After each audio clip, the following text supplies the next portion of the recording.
Hello everyone, welcome back to our YouTube channel. और आज का जो हम टॉपिक है बात करेंगे, हम डेमोक्रेसी बात करेंगे और जो पॉलिटिकल थ्योरी में है।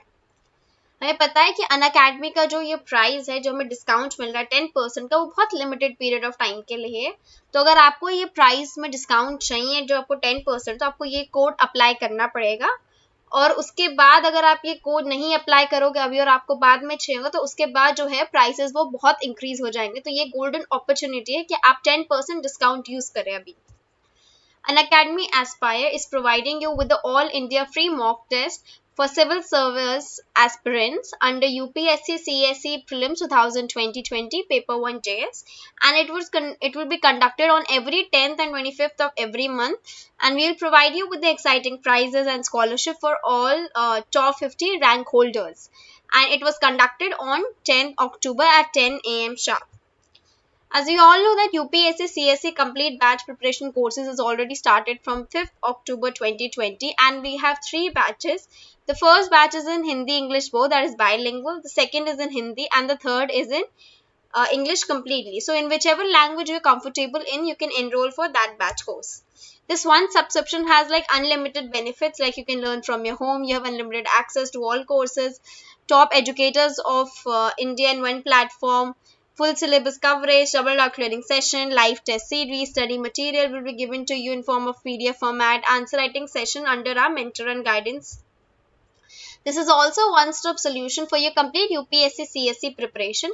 We have structured batches with top educators, batches in Hindi English bilingual, late night as well as 2-year batches, 100% syllabus coverage, vast range of optional prelims and main test series. We have daily current affair practice, essay and answer writing practice, performance analysis, sectional quizzes, along with your interview preparation also. So if you subscribe now, then you will get 10% off. You just need to use this code SIMPLEYT. Unacademy Champions Conclave is providing you with the Power Pack session with our toppers of UPSC CSE 2019, and this conclave is a must attend for every UPSC aspirant, and it actually succeeded in the country's most coveted exam with this free to attend conclave and we have dedicated a day to learn about the preparation of journey of 2019 toppers and get tips and tricks from the ones who actually cracked it. So this was a very informational conclave for every UPSC aspirant, and there were 14 toppers, 10 educators, and 14 talks and discussion. We are providing you with a daily current affair test series that is completely free, and it will be given on 7:30 daily. It will consist of 20 questions for 20 minutes, and it will be for 40 marks, and you will get your test analysis along after you have finished your exam.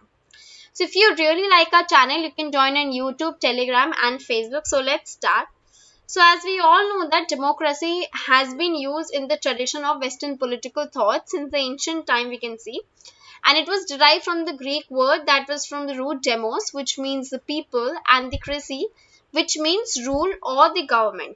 So democracy का जो मतलब है वो है कि the rule of people. अब हम बात करते हैं इब्राहिम लिंकन की जो डेफिनेशन ऑफ डेमोक्रेसी है, वो बहुत ज़्यादा क्लोज है एक लिटरल मीनिंग में, जिसमें हम बताते हैं जो डेमोक्रेसी है वो गवर्नमेंट की ऑफ द पीपल है, by the people and for the people. वो सिर्फ लोगों के लिए है जो डेमोक्रेसी है.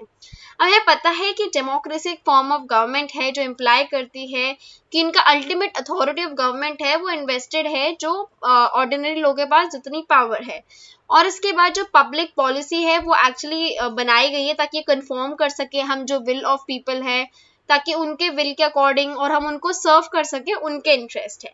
अब यहाँ पे बहुत सारे एक्सपोनेंट्स ऑफ हमें डेमोक्रेसी मिल जाएंगे जिन्हें ट्रीट करा है डेमोक्रेसी को कि वो एक फॉर्म ऑफ गवर्नमेंट है, जैसे जॉन ऑस्टिन, जेम्स टाइसी, John Lowell.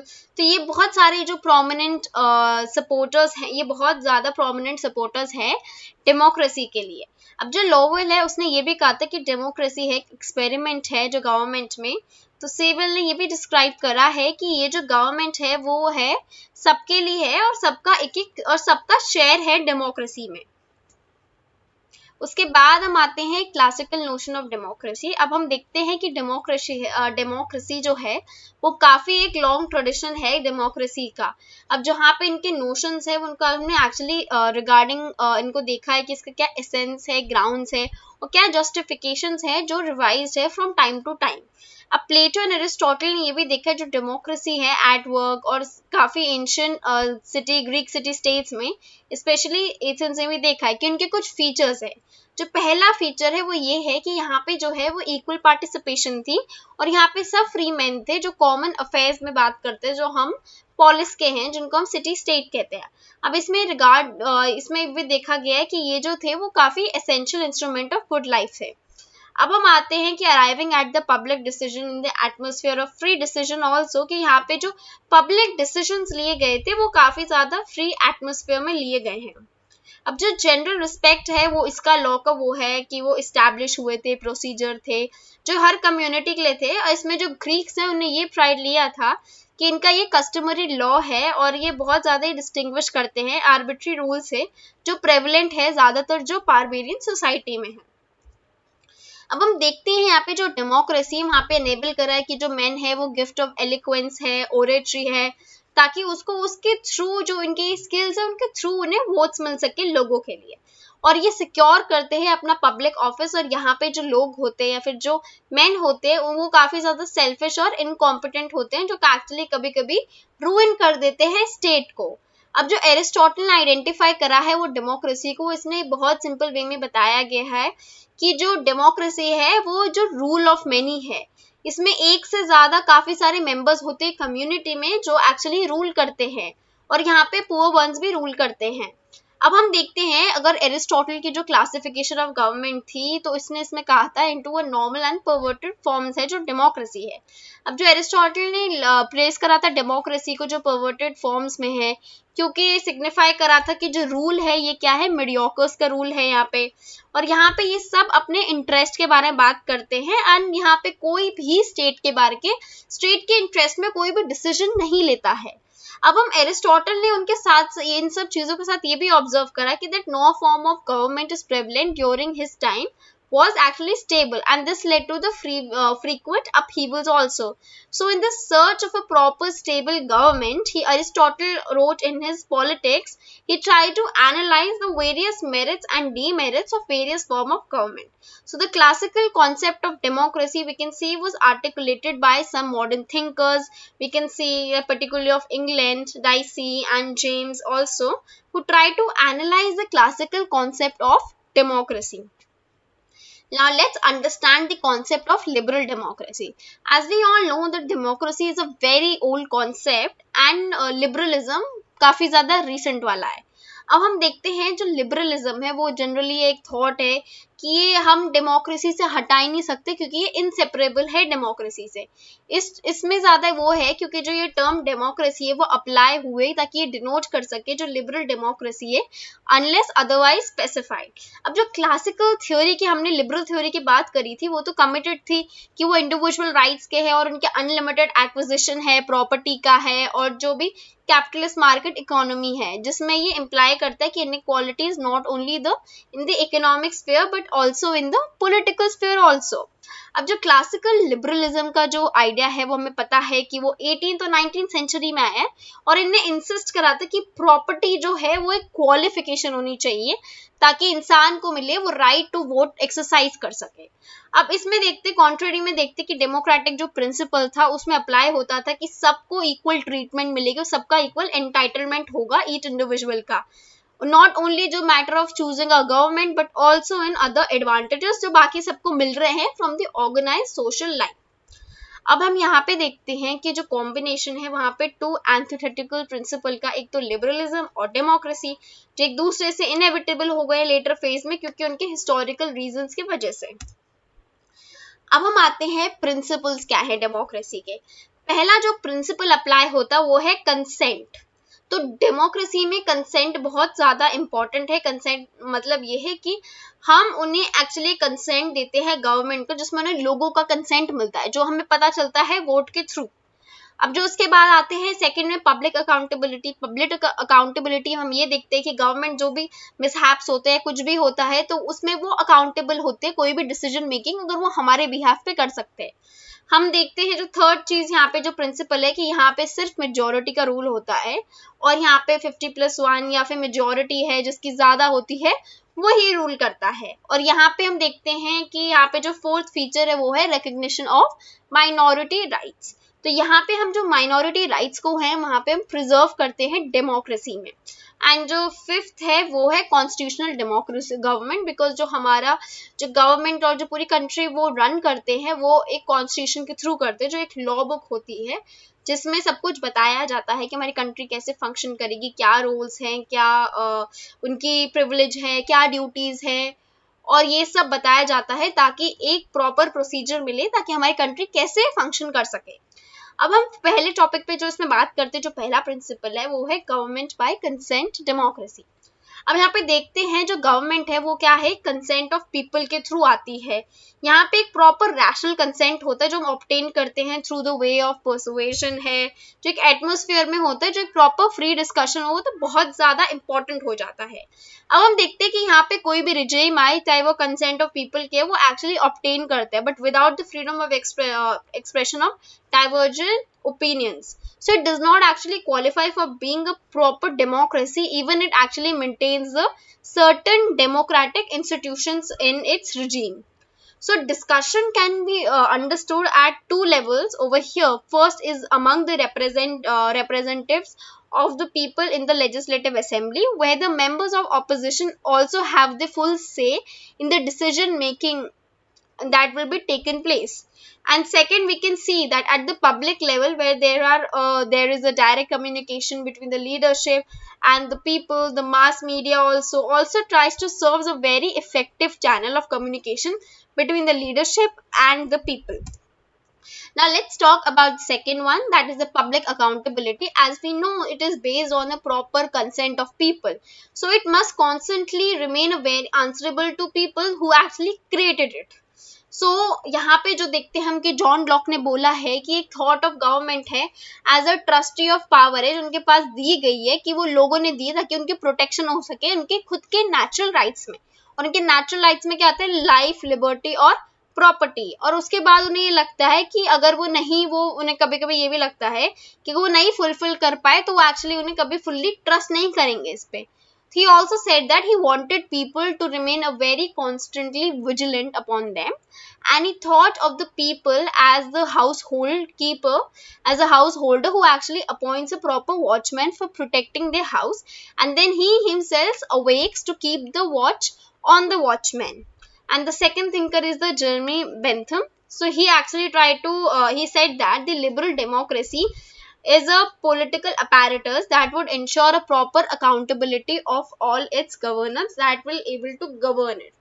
Over here we can always see that the Bentham also said that the both governors and the governed as human beings want to maximize their own happiness. तो यहाँ पे जो उनका principal आता है वो हमें पता है कि हमें मैक्सिमाइज करनी है अपनी हैप्पीनेस, जो गवर्नर भी है और जो गवर्नड हो रहा है। अब जो गवर्नर्स है उनके पास एक पावर है और वो कभी कभी अब्यूज भी करते हैं। क्यों करते हैं? क्योंकि उनका खुद का सेल्फ इंटरेस्ट होता है। तो हम यहाँ पे देखते हैं कि इन ऑर्डर टू प्रिवेंट, जो जितना भी हम पावर को प्रिवेंट करना चाहते हैं तो गवर्नर्स के पास direct accountability to an electorate, जो उन्हें फ्रीक्वेंटली चेक करता है कि उनके क्या ऑब्जेक्टिव्स हैं जो काफी ज्यादा रीजनेबल होने चाहिए। अब हम आते हैं कि मेजोरिटी का रोल। अब हम देखते हैं कि जो मॉडर्न रिप्रेजेंटेटिव डेमोक्रेसी होती है वहाँ पे जो डिसीजन लिया जाता है वहाँ पे काफ़ी सारी बॉडीज होती है, जो लेजिस्लेचर, कमिटीज, कैबिनेट, एग्जीक्यूटिव और जितनी भी रेगुलेटिव बॉडीज होती है। इसका मतलब ये है कि यहाँ पे जितनी भी डिसीजन मेकिंग बॉडीज है फ्रॉम द इलेक्टोरेट वो टू द लास्ट कमिटी, यहाँ पे इश्यूज जो है वो सारे रिजॉल्व होते हैं किससे? वोटिंग से। जब पॉलिटिकल इक्वालिटी होती है वो सिक्योर्ड होती है प्रिंसिपल ऑफ वन मैन का वन वोट, और यहाँ पे इम्प्लाई होता है कि there will be no privilege sections claiming with a special weightage nor any under privilege section whose voice has been ignored. अब यहाँ पे कोई डिस्क्रिमिनेशन अलाउड नहीं होगा जो रिलीजन पे होता है, caste, sex, gender, place of birth, ownership property and even educational qualification. So even here we can see that any restriction that is there of suffrage should be based on a proper sound reason, and that there should be a proper ballot that cannot be used in a very rational and responsible manner. So we can see in the case of convicted criminals, mental patients, and the person below a legally fixed age don't exercise the power to vote. अब आते हैं हम इसके next principle, वो है recognition of minority rights. अब जो principle of majority rule है वो हम सबको पता है कि वो है कि no means that implies the suppression of minority होना चाहिए. अब जब मॉडर्न नेशन स्टेट्स में हम देखते हैं कि देयर मे बी लाइक काफी ज्यादा रेशियल और रिलीजियस, लिंग्विस्टिक, कल्चरल माइनॉरिटीज होते हैं जो एक्चुअली डरते हैं डिस्क्रिमिनेशन से और टिरनी ऑफ मेजोरिटी, जहाँ पे माइनॉरिटी काफ़ी सारे ग्रीवेंसेस होते हैं जो काफ़ी फॉर्म में लेते हैं, साइकोलॉजिकल इंसल्ट में, ओवर डिस्क्रिमिनेशन उनके घर में, एजुकेशन में, एम्प्लॉयमेंट में. उसके साथ वो क्या होता है, एक फिजिकल परसिक्यूशन भी होता है, फिर जेनोसाइड भी होता है. अब जो लीगल सेफगार्ड्स हम देख सकते हो काफ़ी ज़्यादा एसेंशियल है फॉर रियलाइजिंग कि ये डेमोक्रेटिक प्रिंसिपल है और इनका प्रॉपर प्रेजेंस होना चाहिए, जिससे हम हेल्प करते कि रेस कर सके हम लेवल ऑफ अवेयरनेस मेजॉरिटी और माइनॉरिटी का, और एक प्रमोट कर सके फेवरेबल क्लाइमेट जो हमारी डेमोक्रेटिक पॉलिटिक्स के लिए है. अब हम आते हैं कॉन्स्टिट्यूशनल गवर्नमेंट. हमें पता है कि इसका मतलब है जो गवर्नमेंट है वो बाय लॉ होगी रादर देन बाय मैन. अब जो डेमोक्रेसी एक इन्फिनेटली वहाँ पे जरूरत है कॉम्प्लेक्स मशीनरी प्रोसेस की, प्रोसीजर, इंस्टीट्यूशन जो ट्रांसलेट करेंगे मेजोरिटी को विल के जो एक्शन लिए जाएंगे. अब यहाँ पे ये इनॉर्मस डिमांड्स है वो ऑन टाइम है, गुडविल और integrity of citizens and public servants है. So once a prescribed procedure is like set aside even for a legitimate purpose, we can see that it can also set a precedent for that may be followed by pursuing the illegitimate purpose, and it will have the floodgates of corruption that might be also thrown wide open. So it's very essential to have a very well established tradition of law, constitution for the stability of the democratic government. Now let's talk about the problems of representation. As we can see in this table, I have like divided this into two, that is the direct democracy and the indirect democracy. अब जो direct democracy में जो problem होती है, जिससे जो rule है वो actually by the people of state होता है, town है, और जो अदर पॉलिटिकल कम्युनिटी होती है by no means direct participation management of public affairs होता है. और जो गवर्नमेंट होती है उन्हें भी कंडक्ट करा है by the representation of people on who are elected on a regular intervals. जैसे हम यहाँ पे एग्जाम्पल ले सकते हैं डायरेक्ट डेमोक्रेसी का, हम आते हैं एंशियंट ग्रीक सिटीज पे, ancient Indian republics, new English townships, British meetings also. और जो इनडायरेक्ट होता है जब इंडिया यूएस की बात करते हैं. अब जो डायरेक्ट डेमोक्रेसी एक सिस्टम है जहाँ पे एक ऑब्वियसली ऑपरेट होता है एक एरिया में, और यहाँ पे ये हो सब पॉसिबल वहाँ है जहाँ पे बहुत ही स्मॉल नंबर है सिटीजन्स का जो एक पीरियोडिकली एक जगह पे सब मिल सकते हैं. और जो इनडायरेक्ट डेमोक्रेसी सिस्टम बहुत ही लार्ज एरिया पे लार्ज नंबर ऑफ सिटीजन्स पे ऑपरेट कर सकता है. अब हम आते हैं टाइप्स ऑफ रिप्रेजेंटेशन. सो एक रिप्रेजेंटेटिव डेमोक्रेसी में हम देखते हैं कि इलेक्शंस जो होते हैं वो on the basis of universal adult franchise पे होते हैं. इसका मतलब है कि एक आदमी या एक औरत को आफ्टर अटेनिंग एक प्रॉपर एज पे आ जाते हैं, चाहे वो 18 या 21 हो, उनको एक राइट दिया जाता है कि वो वोट कर सकते हैं जनरल इलेक्शन में और without any discrimination of gender, caste, creed, race, language और कल्चर. अब यहाँ पे जितने भी वोटर्स होते हैं कम्युनिटी के वो एक कलेक्टिवली डिस्क्राइब करते हैं एज एन इलेक्टोरेट. अब इसमें देते हैं टू ऑल्टरनेटिव सिस्टम होते हैं रिप्रेजेंटेशन का. पहला तो होता है टेरिटोरियल और दूसरा होता है फंक्शन. अब जो टेरिटोरियल में हम देखते हैं कि जो टेरिटोरियल का हम ग्राफिक भी जियोग्राफिक भी बोल सकते हैं, क्योंकि यहाँ पे जो पूरी कंट्री है वो डिवाइडेड है जियोग्राफिकल एरियाज में जो नियरली इक्वल हाफ पॉपुलेशन है, जिसे हम कॉन्स्टिट्यूएंसीज भी बोलते हैं. और जो वोटर्स हैं उन्हें हर एक कॉन्स्टिट्यूएंसी दी गई है जो एंटाइटल होते हैं कि वो इलेक्ट कर सके अपने खुद के रिप्रेजेंटेटिव्स. अब हम देखते हैं जैसे पॉपुलेशन जितनी बढ़ती जा रही है और काफ़ी ज़्यादा वेरिएशन आ रहा है कॉम्पोजिशन में, बाउंड्रीज ऑफ डिफरेंट कॉन्स्टिट्यूएंसीज है, ये काफ़ी ज़्यादा रिक्वायर्ड है टू बी रिड्रॉ. अब it is also very imperative to ensure that any change in boundary do not result in the advantage or disadvantage of any other political party. अब हम देखते हैं सिस्टम एक सिंपल और काफ़ी ज़्यादा कन्वीनियंट है, और इसके साथ साथ देखते हैं कि इनेबल करते जो इलेक्टोरेट होता है उसे जानते हैं कि इनके रिस्पेक्टिव रिप्रेजेंटेटिव मोर क्लोजली से. और यहाँ पे देखते हैं sometime it can also like lead to undue prominence of local issue, relegating with the national issues to the background. अब आते हैं टेरिटोरियल रिप्रेजेंट सिस्टम में। वो हमें पता है अपेरेंटली वो बेस्ड एजम्पशन में कि एच कॉन्स्टिट्यूशन का एक यूनिफॉर्म इंटरेस्ट है, बट अ कंटेम्प्रेरी वर्ल्ड में देखते हैं कि पॉपुलेशन जो है it's nowhere divided in this manner, but a constituency may include the pageants, worker, traders, industrialists, teachers, doctors, lawyer and the occupational groups also.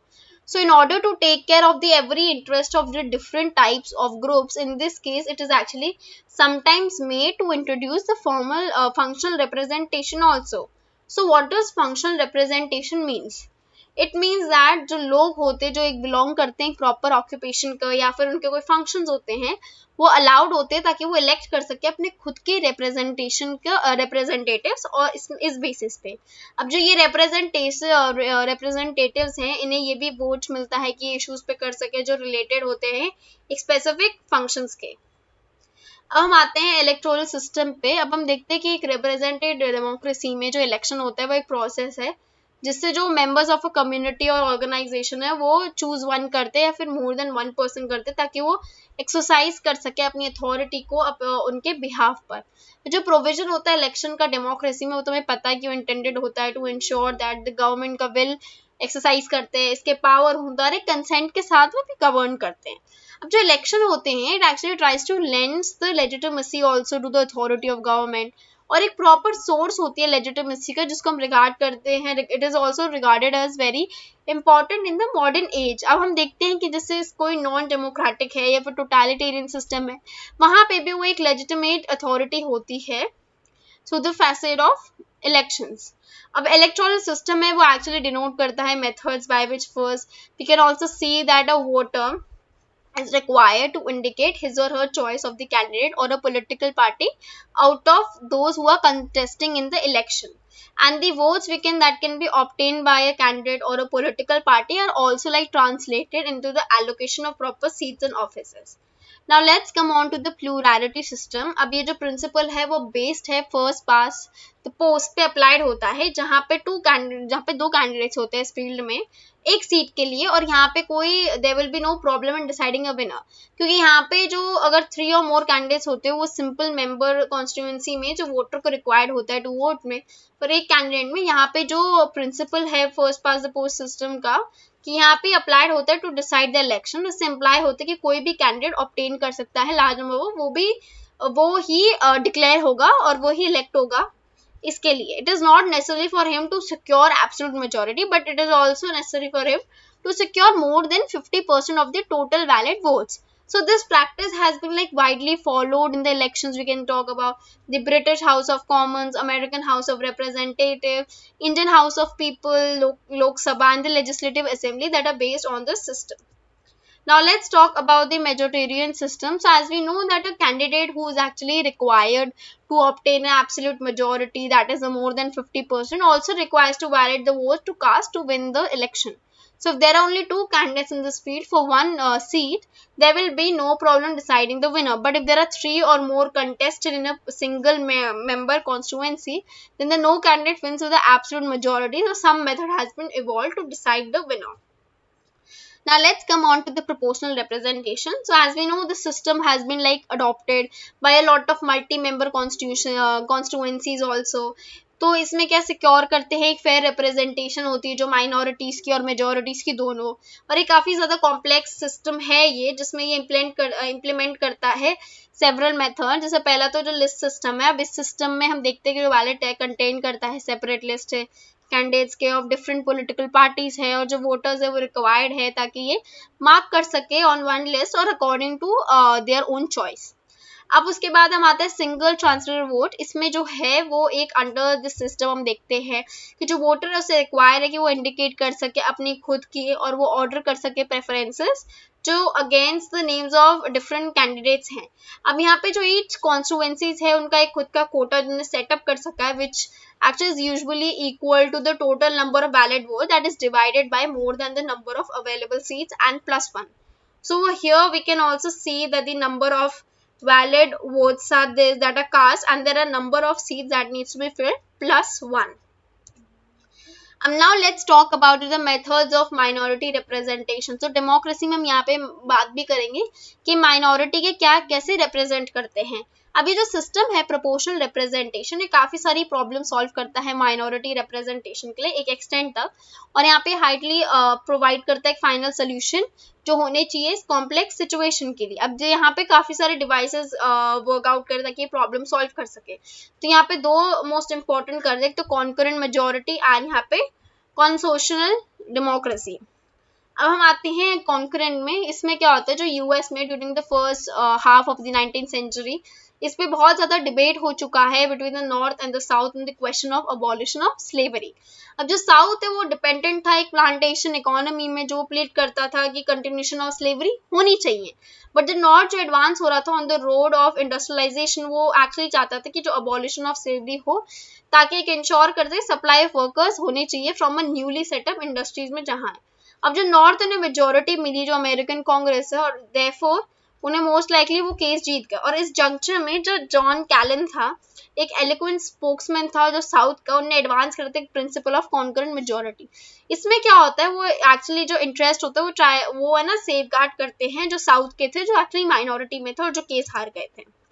अब जो इस डिसीजन में हम देखते हैं कि यहाँ पे जो ट्रीटेड करा था एज अ वैलिड, और यहाँ पे देखते हैं कि एक ड्यू कॉन्करेंस था, कि एक इम्पॉर्टेंट सेक्शनल इंटरेस्ट लिया गया जो अफेक्टेड थे, जो यहाँ पे ऑब्टेन था। उसके बाद इम्प्लाई करते हैं कि that if the government of a country takes a decision on the basis of numerical majority, तो माइनॉरिटी हमेशा अफेक्ट रहती है उस डिसीजन से, जो उनको क्योंकि पावर ऑफ वीटो होता है दैट डिसीजन में।